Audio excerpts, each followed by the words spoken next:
Here, man, what a great crowd today. I want to definitely thank Coach Mathis, Dr. Danfus, also Coach Proctor, along with our athletic director Don Coryell for making this all happen. It's been an unbelievable weekend to share time and stories with just fellow Bobcats. Family members, as we say, so I'm real thankful and proud to be a part of this great tradition in this university. It was really good to see so many members from Texas State as well as Southwest Texas in the crowd tonight. And I'm kind of sorry that we couldn't come away with the win. And hopefully, as we continue this, they'll get their fair share of wins on days like today. Yeah, just looking at this game, what are your just overall thoughts about how the team performed? And yeah, my blanket thoughts are we have to find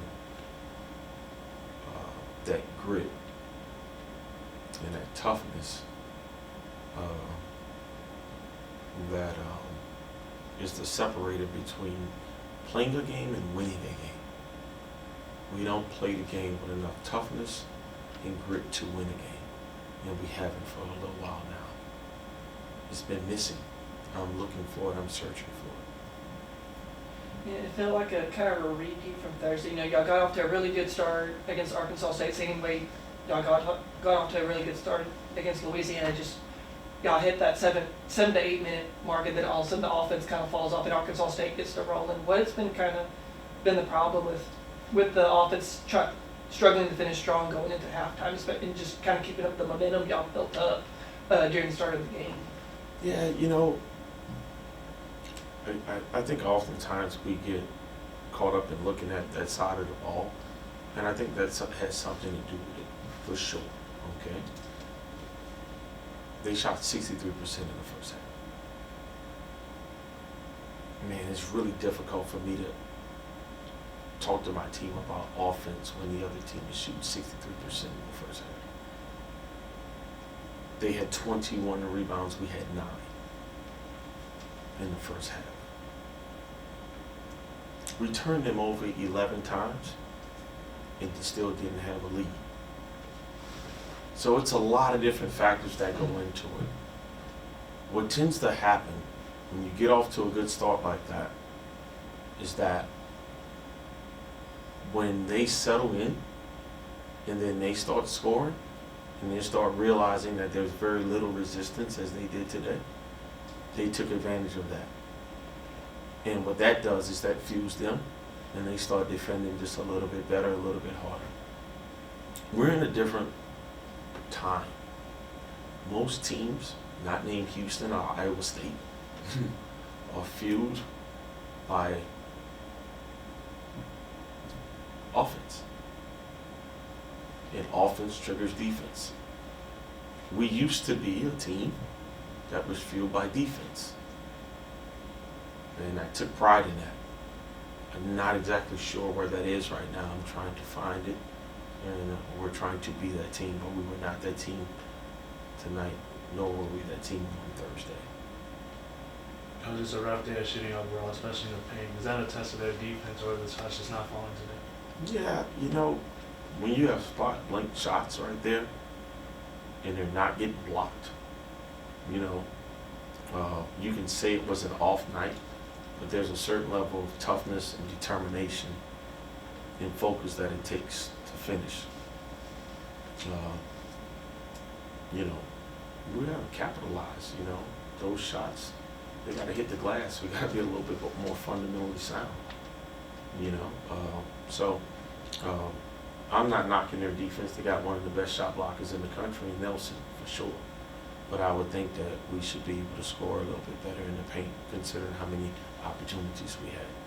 And Coach, you talk about the turnovers that your team was able to force early on, and then the defense, I saw personally, was just hounding and just was always putting pressure on them. Is that a positive you can take on into the future? I think so. You know, I think so. I thought we did some good things early on, and in, you know, in certain situations, you know, but we have to sustain some things. We have to understand, you know, certain levels that we have to play at consistently, and we came short about goal tonight. And rebounding was a big problem today. Do you think you'll continue to experiment with the lineup to maybe compete against teams like this that have size and just shot blockers and teams that can just rebound really nicely? Yeah, I think, you know, I think we, you know, we've traditionally been a good rebounding team. I don't know what's going on right now. But they shot 63%, so it's a shortage of rebounds right there in the first half. You know, 57 overall for the game. So I think we have to do a better job at the point of attack and guarding the ball and staying in front. But then we have to, it's a physicality thing that we have yet to embrace, and it's a focus thing. I think one time we gave up 4 offensive rebounds, you know, in a critical moment of the game. You know, it's a difference between playing and winning, and a team that wants to win does not do that. And a team that's playing, they do that. You are. Big week overall, coach? Oh, I'm sorry. Go ahead.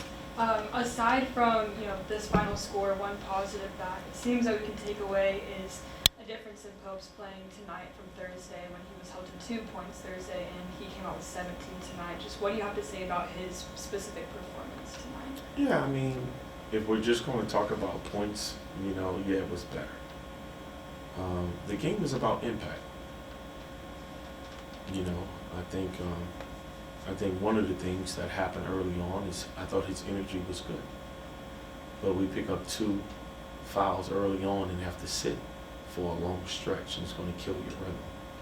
You know, so when you're trying to make plays throughout a meaningful time of the game, you know, rather than come back, you know, it's a difference. So if we're going to talk about the points, then I think, yeah, there's some improvement there. But we talk about this game and we're talking about impact. I still think that he's capable of making a larger impact away from points. Thank you, Coach. Big week overall, coach, for just like culture, talking about impact again. What's like the biggest thing that you hope that your guys take away from the old cats, as I call them, these guys that been around the program, represent the program? Yeah, a number of guys have stopped by, you know, and talked to our guys throughout the course of this weekend. And I think the biggest thing that they, you know, shared with our guys is for them to take advantage of the opportunity. Kobe Bryant has a quote. He said, "The biggest mistake in life is the belief that we have time." I think one of the hardest things to do is to tell an 18 to 26-year-old that they don't have much time. They've been told that this is the prime years of their life. You know, you got all the time in the world to make decisions to do this and that and the third. And for this group, they're no different. So I agree with Kobe. He passed away before he was 40 years old. And everybody thought that he was doing too much. He did so much to where he didn't even want to be in traffic. He couldn't wait to get to the gym. He can't sit in traffic for 2 hours. It's an hour and 30 minutes that I could be working. Little did we know he didn't have much time. Little do they know, they don't have much time. Most of these guys have more basketball played than ahead of them. We have 6 seniors and 5 juniors. They don't have much time to figure it out. We have less than 10 guaranteed games in the season. They don't have a lot of time to figure it out. So the model for this year is now no opportunities wasted.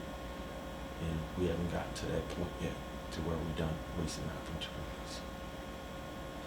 You know, being in the middle of this kind of 3-game losing skid, especially these tough losses, how does this team, kind of what you're saying, just finding that grit and trying that mental toughness to kind of rebound, regroup, just learn from these losses and trying to get this thing back on track? Yeah, well, it's on us. You know, we're not going to get any new players. So it's the coaching staff. We got to do a better job of breaking through the barriers of focus and confidence and distractions. And we got to do a better job of bringing these guys together. So it's going to take a little bit of work, but this is why I'm here. They don't need me here if they got all of that stuff worked out.